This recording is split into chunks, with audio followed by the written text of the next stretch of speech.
मुन्नी बदनाम हो गई डार्लिंग तेरे लिए। जितेंद्र डार्लिंग जे आहे त्याच्यासाठी मी पूर्णपणे मुन्नी बदनाम झालेली आहे। डार्लिंग म्हणजे काय आहे? मुन्नीचे सगळे लफडे सगळे सुपडे सगळं माझ्याकडे आहे।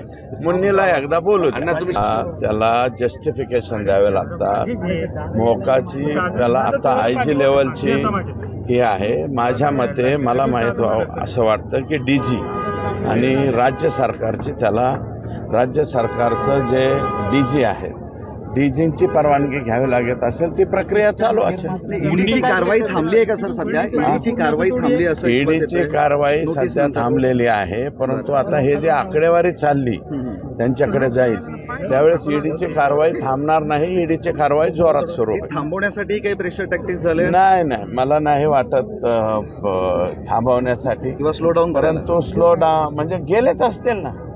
कुणीतरी गेला असेल हे थांबवा हे अमकं करा हे एवढं नाही आहे, परंतु ते तेवढं आहे। मुन्नी जे आहे मी फक्त मुन्नीच्या बाबतीत एकच सांगतो की मुन्नी ही महिला भगिनी वगैरे नाही, ही राष्ट्रवादीतली मुन्नी ही पुरुष आहे आणि मी जे बोललोय त्या मुन्नीला 100% कळालेलं आहे, फक्त ती बाहेर आलेली नाही। मुन्नींनी बाहेर येऊ द्या। मुन्नी बदनाम होणे याची दक्षता तुम्ही घेताय का? मुन्नी बदनाम झालेली अगोदरच।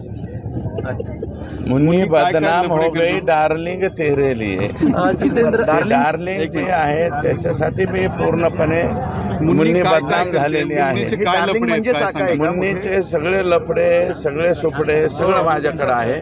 मुन्नीला एकदा बोलू द्या। तुम्ही शरद पवारांची भेट घेतली?